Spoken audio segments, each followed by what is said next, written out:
Hello everyone, I'm Rajan Allenby. You probably all saw me give my lecture yesterday on the overall format of BP debating. Today I'm going to be, in yesterday's lecture I talked about the what the role of each speaker, and I talked a little bit about the structure of speech and how to give an argument, but today we'll be focusing specifically on how to construct each argument and also rebuttal. So yeah. So let's start off by talking about how you will construct how you might construct an argument. Overall, what you want to do is you want to give a claim where you essentially say what your argument or point is. Then you want to give proof or analysis, which is essentially where you explain why you think that this claim will happen. Then you give examples or illustrations to show how it might operate in a real world situation and demonstrate to the judge that this could feasibly happen in real life. And then finally, you want to give impacts, demonstrating to the judge how why your claim is relevant and why it matters, and why essentially the judge care about your point. I'll explain each of these in more detail now, going through them one by one, but that's the basic format. You want to use those 4 points. So first of all is the claim. It's essentially the title of the argument, which summarizes your point, or it summarizes the argument and the end goal concisely. So for instance, in the motion that we explored on the first day, which was this House will introduce a sugar tax, on the proposition side, you might say a sugar tax would mean that more people eat more healthily. So that's your overall claim. So it just demonstrates to the judge that it just shows the judge what the point is, and so they know what they're judging at that point. Generally, you want to give your claim twice in a speech. You want to give it at the very beginning when you're introducing what points you're going to make. This is called signposting, so the judge knows what you're going to say throughout the speech. And then you also want to say it when you're about to make the argument. So, it's just basically what your claim or argument is. After the claim, you have to give proof or analysis. This is also called mechanism. Basically, you explain to the judge why you think that your claim is going to happen, why you think it's true, and generally you want to explain in detail a process or processes by which it happens. So for instance, with the point that that people eat more healthily with a sugar tax, you might say, well, since there's a sugar tax, companies that make sugary foods have to increase their prices. Therefore, people are less likely to buy expensive foods, so they'll buy healthier foods because these are less sugary, which means people eat more healthily. So this is me giving reasons why I think people eat more healthily from the sugar tax. If possible, you want to give more reasons or more processes by which this happens to demonstrate further there are lots of ways this is true. So for another way that you might talk about the sugar tax one is companies will make their foods less sugary so they don't have to make them more expensive, so all foods become more healthy or something like that. So each of these explanations demonstrates to the judge that this is true, demonstrates that it will happen, and the more reasons that you can think of and that you show, the better. So on to the next bit of your argument. The next one is examples or illustration. So as I mentioned, this is essentially you demonstrating this might happen in a real world situation. It can come in generally 2 forms, which are a real world evidence. So you might cite an event or a statistic if you know it, saying, well, here you go, it's already happened in the real world, here's what happened, and then you explain it and show to the judge, yes, this actually worked in a real world situation. Or you can use a hypothetical illustration where you almost tell a story demonstrating to the judge actually this could happen. So for instance, with the sugar tax one, you could say, well, a consumer at the store might be thinking, I want the cheapest one for my family so I can get as much as possible because I'm working on a tight budget. This option, which is less sugary, is cheaper, therefore I'll buy it and eat more healthily. So you essentially demonstrate to the judge how this might happen in a real world situation, taking it from a very abstract point to something that's more tangible and allows the judge to think, yeah, actually this might really happen. So it just kind of further makes your argument creditable to the judge. Yeah. Finally, you have to impact the argument. It's essentially you're telling the judge why they should care, why it matters, and why it's relevant to the debate. And this is often what characterizes your argument. So with the healthier foods one, obviously people are eating more healthily, but one of the impacts would be less obesity or heart disease. less stress on the healthcare system. You explain why I, as a judge, should care about it. And this also makes your argument far more tangible, and it makes the judge think, actually, yeah, this argument really does matter in the case of the debate. All four of these, just do the summary. All four of these are necessary for any point that you make. When you make the point, I generally do this in this order. And the reason that they're all necessary is if any of them are missing, then the judge is unable to credit your argument, unable to say, actually, yes, this is a good point. Because if you're missing the claim, the judge does not know what they're judging. If you're missing proof or analysis, then the judge isn't quite sure whether it will happen. If you're missing examples or illustration, they think, well, this might happen, but is it really feasible in everyday situations or in the real world? And finally, if you're missing impacts, then often the judge doesn't really know why they care. Like they aren't quite sure whether your point is relevant to the debate. So you have to make sure that you have all four of these elements of an argument in order to allow the judge to give you maximum credit. Okay, on to rebuttal. So I've just run you through the main points when you're making an argument. When you rebut something, you essentially want to deconstruct each of these main points. So you want to deconstruct their proof and analysis or mechanisms. You want to deconstruct their examples or illustration, and you want to deconstruct their impacts.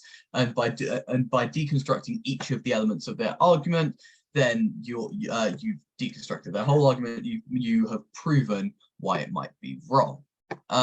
So let's start off with attacking analysis. So generally, when the opposition is given an analysis, they've given a string of logic explaining why said thing happens. So in that chain of logic, you need to think about how you might disprove the chain of logic. And the three things that you might be looking for are unproven assertions. So they might have said, well, suddenly they might have, if they have randomly asserted that foods will be 3 times more expensive, or that a consumer wants, if you've made a random assertion, then you can attack that, which will show their argument is weak and it hasn't been analysed properly. You can look for missing links where they've made large leaps in logic, and especially unreasonable leaps. And then you can look for the comparative where it might happen in both worlds, or where it's essentially they've not shown why it's only in that world. The general idea is you look for what the argument is contingent on, what it relies on that can be disproven. Because if you can disprove what it relies on, then you've disproved their entire analysis, and suddenly the judge is thinking, do I really believe that this argument happens? And then it discredits them and obviously benefits your side because of that discrediting. Now, on to attacking examples. There are 2 things that you can do. Firstly, you can flip their illustration. So if they've given an illustration, like they're talking about consumers in a shop who are looking for the cheapest food, you could think of that same illustration and consider how it might disprove them. So, for instance, if the opposition has talked about how people always look for the cheapest products, you could say, well, actually, if you were an everyday consumer in a supermarket, you wouldn't always be looking for the cheapest products. You'd be looking for the best quality ones, the ones that taste the best. So you don't actually care about it. And then and using their own examples to disprove them engages with them on their own level, and it helps to deconstruct those examples. Sometimes people will build cases which are based on examples, and sometimes they are strong examples that you can't necessarily flip or disprove or use against them. So what you want to do is you want to talk about how they are not relevant to the debate. You want to think about sure, it might happen. Why do I care? Why is this not relevant? So someone might be talking about how a sugar tax benefits people who are very rich or very wealthy, and you can say, sure, it might benefit them, but do we really care about benefiting the rich and helping them? We should care more about those who are in need. So you can look at, they might have given examples which really aren't very relevant to the debate, and if you can point that out, then the judge can credit you with seeing how their arguments aren't very relevant, and it also discredits them and helps the judge think, actually, yeah, that those examples do not apply to this debate. I don't really care about them. And finally, you think about impacting, which is the final part of a argument. So first of all, you can consider the impacting relevancy. So like I mentioned earlier, if they're talking about how it might benefit rich people, then you can point out that it's irrelevant and it doesn't really matter in this debate. So you think about, have they given an impact which doesn't really matter in this debate? You can think about mitigation, which is, yeah, you just think about mitigation. And then you think about weighing, which is where you think, yes, that happens on your side of the debate, but there is a significantly better benefit on our side. So if they started talking about how a few people become slightly healthier on their side, and on your side, you've got people, you're, I don't know, saving thousands of jobs along with the economy, you can say, whilst they have this benefit, we, even if they have this benefit, we have something far better, far larger. So you can weigh those two impacts, and you can consider why your side of the debate is far more important and why your impacting is more important. So that's how you deconstruct the three main strands. There are a few other tips for rebuttal. When you're giving the actual rebuttal and talking about why the previous speaker is wrong, you should start off by briefly restating the argument. So you might say the Prime Minister said this, said that people will eat more healthily because of this sugar tax, and then you give the structured response. This essentially signposts to the judge, I am about to rebut this, and then the judge is able to follow along with what you're saying. Secondly, you need to take their case on its best terms. You take it as they have presented it.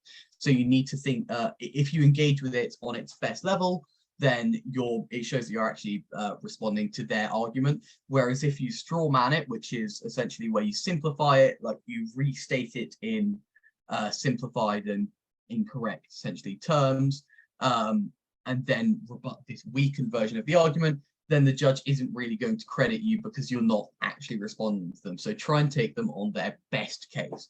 And generally, what you want to be saying in order to take them on the best is even if. So even if some lives are saved, we believe that more lives are saved on our side. Even if this does happen, it does not happen to nearly the extent that we think. Something like that. And then finally, you need to show the importance of your rebuttal in the context of the debate. So you could say, well, the government case has rested on this, seems to have rested on this. However, we believe it's wrong because. So you can show that your rebuttal is very important within the debate and has deconstructed one of them, a large contingent of the opposing side's arguments, then your rebuttal will be far more impactful and the judge will give you more credit for said rebuttal. So yeah, I think I've just realized there's something I didn't quite explain, which was mitigation. I think I skipped over it. Just to clarify, mitigation is where you say, yes, it happens, but it does not happen as much as they've said, or you say it's only a small proportion. But yeah, I think that's my lecture. If anyone has any questions, please do feel free to ask them now. You can, say them verbally, or if you want, you can send me a private message or something. But yeah.